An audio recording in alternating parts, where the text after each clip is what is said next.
Hello friends, మా trip మా Orissa trip చాలా హ్యాపీగా జరిగింది. మా ఫ్రెండ్స్ మేమంతా చాలా ఎంజాయ్మెంట్గా సూపర్గా ఉండింది. ఏదో మా ఫ్రెండ్స్ అందరూ వచ్చినారు చూడు, మేమందరం ఒకే బోగీలోనే వచ్చినాం. అందరూ ఎదురెదురు సీట్లే మాకు. ఇది మా మా మనవరాలు మా మోక్షిత నా కాడే ఉండింది ట్రైన్లో. నైట్ కూడా నా దగ్గరే పడుకు పెట్టుకుంటా ఉన్నా, నా పక్కనే దాన్ని. మా మోక్షి అలసిపోయింది, మా బంగారు తల్లి. చాలా నీరసం అయిపోయింది మా అమ్మ అయితే ఆ ట్రైన్లో జర్నీ చేసి. ఇంకా మా ఫ్రెండు నేను మాకిద్దరికి భలే వచ్చినాయి సీట్లు అయితే. నాకు పైన మా ఫ్రెండ్ది కింద, నా ఎదురుగా ఇంకొక ఫ్రెండు, అట్లా మా అందరే అక్కడే వచ్చినాయి.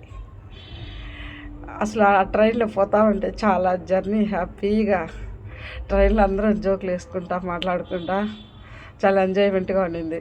మా ఫ్రెండ్ ఒక పక్క సెల్లు నొక్కుంటాడు అది కూర్చొని. మా ఫ్రెండ్ అలసిపోతున్నాను అక్క, ఇంకా ఎంత దూరం అక్క అని.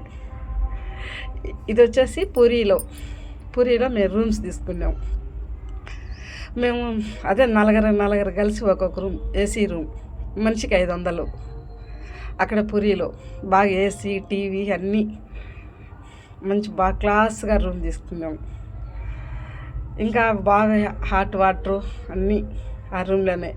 ఆ రోజు పోయిన రోజు నైట్ మేము రూమ్లోనే ఇంకా స్నానం చేసి ఫ్రెష్ అయ్యి అందరం గుడికి వెళ్ళాలి కదా, అందుకో ఇంకా ఆ రోజు నైట్ అంతా రెస్ట్ తీసుకున్నాం మేము ఆ రూమ్లో.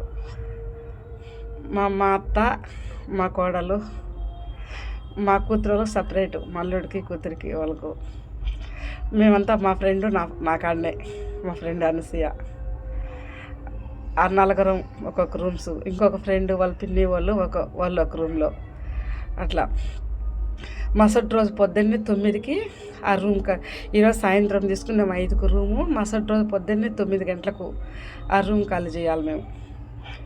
ఇంకా సర్లే అని చెప్పేసి ఇంకా అంతా లగేజ్ అంతా సర్దుకొని స్నానాలు చేసి ఇంకా మేము మినీ బస్సు మాట్లాడుకోలేం కదా, ఇంకా వెళ్ళాలని చెప్పి అంత బిన్న రెడీ అయినాం మేము.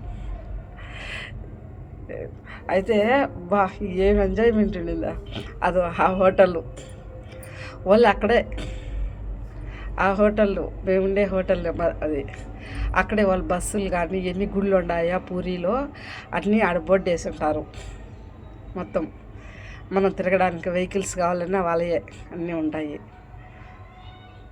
ఇంకా అక్కడ మేము మాట్లాడుకొని వెహికల్ ఆడించి మేము ఉండే రూమ్ కాడ నుంచి అంటే కొంచెం దూరం నడసాల, 1 కిలోమీటర్ దూరం అక్కడికి వెహికల్ దగ్గరికి. ఎందుకంటే అక్కడ గుడి దగ్గరనే కాబట్టి గుడి దగ్గరలోనే రూమ్ తీసుకున్నాము. అక్కడికి ఇంకా వెహికల్స్ అనేవి రానియరు వాళ్ళు. ఇంకా మనం ఆ గుడి దాటినాక నడుచుకుంటా పోయి మేము రూమ్ ఖాళీ చేసా వెళ్ళినాము. అయితే అలాగా పోవాలా. 2-3 పోయినారనుకో ఏం ఎంజాయ్మెంట్ ఉండదు. అందరితో ఫ్రెండ్స్తో పోతేనే బాగా ఎంజాయ్మెంట్. ఫ్రెండ్స్, ఫ్యామిలీ, పిల్లలు. మా చిట్టి తల్లి చూడది బయటకు వచ్చేసింది, నువ్వు ఎత్తుకోవా నన్ను అని. నేను